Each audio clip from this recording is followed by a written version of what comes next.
Live in relationship के मुतालिक हम पहले बहुत से जो गैर इस्लामी मुआशरे हैं जिनमें यूरोपियन कंट्रीज़, अमेरिका और इस तरह के जो ममालिक हैं उनमें ये सुना करते थे। और फिर उसके बाद जब हमारे हमसाया मुल्क भारत ने तरक्की की तो ये चीज़ उनके मुल्क में आ गई और वहाँ पे बहुत बड़ी तादाद में लोग एक दूसरे के साथ बगैर किसी शादी के, बगैर किसी कॉन्ट्रैक्ट के, एक ही छत के नीचे बगैर शादी के मियाँ बीवी की तरह रहने लग गए और तमाम तर मामलात और हरकत सकनात करने लग गए।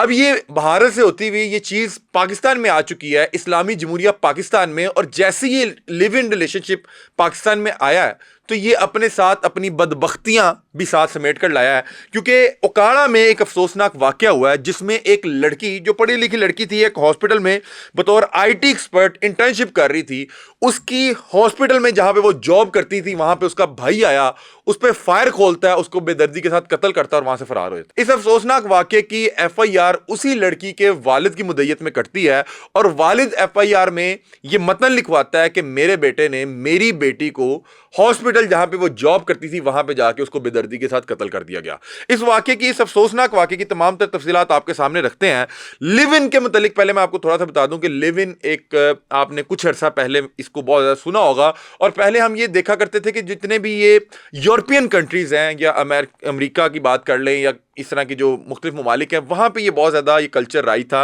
और फिर ये आहिस्ता आहिस्ता हमारे हमसाया मुल्क भारत में आया। वहाँ पे जितने ये तरक्की पसंद लोग और जितने ये पढ़े लिखे लोग थे, इन लोगों ने ये काम शुरू कर दिया कि जिस शख्स के साथ आपने सारी उम्र रहना है तो क्यों ना उसके साथ पहले को 2-4 महीने, 1-1.5 साल रह के तमाम तौर मामलत करके देख लेंगे क्या हम दोनों की आपस में जो जहनीत है वो मैच हो रही है या नहीं हो रही,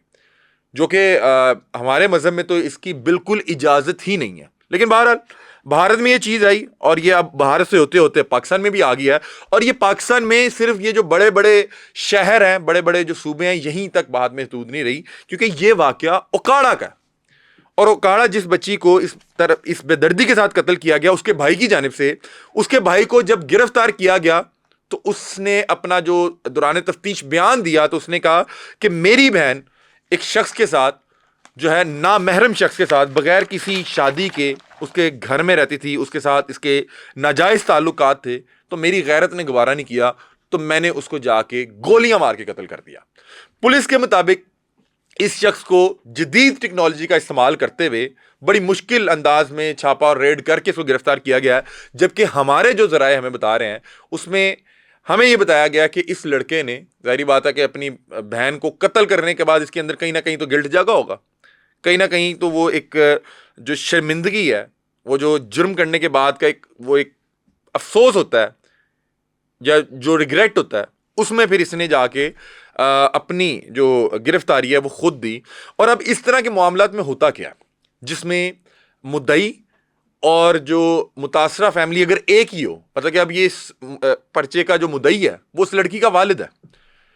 उसमें होता क्या है कि कुछ अरसे बाद जाके वालिद जब उसका जो है वो कुछ अरसा गुजरता है, उसको उसी का फैमिली, उसी का जो हल्का बाब है ये समझाने में मसरूफ़ हो जाता है कि चलो जी वो जान अले चले गए थे, ए मुंडा बचा लो, तो इस तरह। और इस तरह के अक्सर वाक़यात में जब पुलिस तफ्तीश मुकम्मल करके चलान जमा करवाती है तो उधर से मुद्दई पार्टी का या मुद्दई का बयान आया था कि जी हमने अल्लाह की रज़ा के लिए माफ़ कर दिया। और इस तरह के जो बदबख्त लोग होते हैं उनको किसी किस्म की कोई सज़ा नहीं मिल पाती। अब आपको पता है कि हमारा जिस तरह का मुआशरा, उसमें आप कहेंगे कि भाई अगर आप इस लड़के के खिलाफ इतनी सख्त बातें कर रहे हैं तो क्या आप इस तरह की जो शादी के बगैर के रिश्ते हैं, जिसमें बगैर किसी निकाह के, बगैर किसी कॉन्ट्रैक्ट के, दो नामहरम कोई भी शख्स किसी भी खतून के साथ एक कमरे में बतौर मियाँ बीवी ही रहने लग जाता है बगैर शादी के और तमाम हरकतों से कनात करता है, तो क्या आप उसको सपोर्ट करेंगे? भाई मैं इस तरह की किसी चीज़ को, क्योंकि हमारा मजहब इजाज़त नहीं देता, तो मैं इसको बिल्कुल पसंद नहीं करता, बिल्कुल अप्रिशिएट नहीं करता। लेकिन उस खातून की ज़िंदगी अगर उसको किसी से खौफ नहीं आया, उसको अल्लाह ताला का खौफ नहीं आया, उसको मजहब का खौफ नहीं आया और उसने ये इस तरह की हरकत की, तो आप बतौर, मतलब कि आप पे ये मैं ये ज़ाती तौर पे समझता हूँ कि आपसे ये चीज़ बर्दाश्त नहीं हो रही और आपको तकलीफ हो रही है, तो आप उससे कतई ताल्लुक़ करते हैं। आप उसे कहेंगे भाई आपका हमारा आज से रिश्ता ख़त्म, आप अपने रास्ते, आप इसके बाद हमारी तरफ से जहन्नुम में जाएं, आप जो मर्जी करें, हमारा आपसे ताल्लुक़ ख़त्म है। اب تم جو مرضی کرو, اس کا جو مرضی نتیجہ نکلے, ہم اس کے جو ہے نہ ذمہ دار ہیں, اور نہ آئندہ نہ ہمیں ملنے کی ضرورت ہے نہ ہم آپ سے ملیں گے. کسی کو اس طرح سے اس انداز میں بے دردی کے ساتھ قتل کر دینا, یہ میں کسی صورت میں کہتا ہوں کہ یہ نہ ہمارا مذہب اجازت دیتا ہے, نہ ہمارا قانون اجازت دیتا ہے, اور نہ اخلاقی جو معاملات ہیں اس میں بھی کوئی مکتبہ فکر اس چیز کی اجازت نہیں دیتا. اور اس کے بعد اس طرح کی چیزوں میں آپ کو بتایا کہ فیملی اس طرح کے مجرموں کو معاف کر دیتی ہے. تو خدا کا واسطہ ہے, میں یہ درخواست کرتا ہوں کہ اگر کوئی بھی شخص اس طرح کی بدبختی کرتا ہے, مطلب کہ اس نے قتل ہی کر دیا اس خاتون کو, اس کے بہت سے خواب ہوں گے, پتہ نہیں کیا معاملات تھے,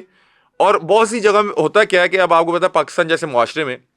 یہاں پہ اتنے تنگ نظر لوگ رہتے ہیں کہ کسی بھی مطلب کہ کوئی بھی لڑکی, مطلب کہ اکاڑا جیسے شہر, کیونکہ اکاڑا اگر دیکھا جائے تو پاکستان کے جو دوسرے مختلف بڑے شہر ہیں ان سے ترقی کے حوالے سے قدرے پیچھے ہیں. تو بہت سے کیسز میں نے اکثر ایسے دیکھا ہے کہ جب کسی چھوٹے شہر میں کوئی لڑکی کوشش کرتی ہے کہ وہ اپنی زندگی بہتر کرنے کے لیے جو ہے جاب کرے اور پاکستان کی ترقی میں کوئی اہم کردار ادا کرے, تو وہاں کے جو کم ظرف لوگ ہوتے ہیں, چھوٹی ذہنیت کے مالک لوگ ہوتے ہیں, وہ ایک منفی پروپیگنڈا شروع کر دیتے ہیں. اس کی فیملی کو سمجھاتے ہیں کہ وہ تہاڈی تے انج ہو رہا ہے, ہاں جی نکل گئی ہتھوں تے فلانا.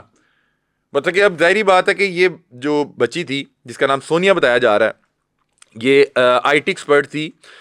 جو DHQ ہاسپٹل اوکاڑا ہے اس میں, وہاں پہ انٹرنشپ کر رہی تھی, اور کچھ عرصے میں اس نے IT پروفیشنل بن جانا تھا.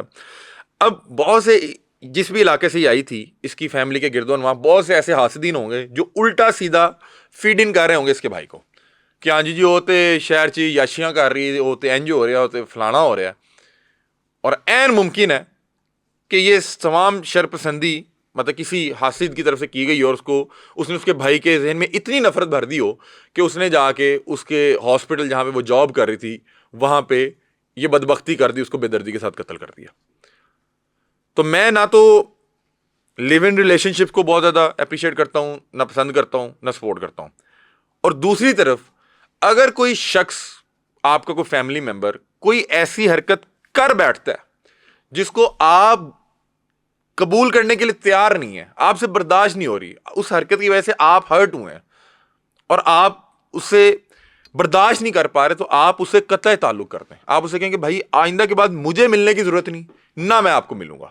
میرا اور آپ کا رشتہ ختم, آپ میری طرف سے بھاڑ میں جائیں, میری طرف سے جہنم میں جائیں, جو مرضی کریں, آپ کا ہمارا یہیں تک تھا. یہ کوئی حل نہیں ہوتا کہ آپ جا کے کسی کو ایکسٹریم قدم اٹھاتے ہوئے اس کو بے دردی کے ساتھ قتل کرتے ہیں. تو بہرحال اس بچی کو بتایا جا رہا ہے کہ لیو ان ریلیشن کی وجہ سے, کیونکہ اس کے بھائی نے یہی بیان دیا ہے کہ وہ نامحرم کے ساتھ رہائش پذیر تھی اور اس کے ساتھ جسمانی تعلقات تھے. میری غیرت نے جو ہے گوارا نہیں کیا, تو میں نے انتہائی قدم اٹھاتے ہوئے یہ معاملہ کیا. یہ موقع سے فرار ہو گیا تھا, لیکن CCTV کیمراز کی فوٹیج موجود تھی, اور اس کے بعد CCTV کیمراز کو دیکھتے ہوئے اس کے والد, اس خاتون کی والد اور اس لڑکا, مطلب کہ دونوں بہن بھائی تھے, تو ان کی آپس میں جب مطلب کہ یہ سارے معاملات ہوئے تو پھر وہ باپ نے FIR درج کرائی. اور میں نے آپ کو بتا دیا کہ اس طرح کے کیسز میں ہوتا کیا ہے کہ کچھ عرصے بعد جا کے باپ معاف کر دیتا ہے, اور اس طرح کے درندے دوبارہ اسی معاشرے میں آ کے رہنے لگ جاتے ہیں. تو بہرحال اگر ہم چاہتے ہیں کہ ہم اس معاشرے کو ذرا بہتر بنائیں, اس معاشرے کو یا اس ملک کو رہنے کے لیے بہتر جگہ بنا سکیں, تو ہمیں کچھ چیزوں پہ یہ دیکھنا پڑے گا کہ ہمارے قانون میں کہاں شکم موجود ہے کہ کوئی قاتل کیسے اس قانونی دائرے سے نکل جاتا ہے اور دوبارہ اس معاشرے میں آ کے رہنے لگ جاتا ہے. تو بہرحال یہ ایک افسوسناک واقعہ تھا اور بڑے دکھی دل کے ساتھ آپ کے سامنے رکھا ہے. تو اپنی رائے سے میں آگاہ کیجیے گا. تب تک کے لیے اپنے میزبان علی حمزہ کو دیجیے اجازت. اللہ حافظ.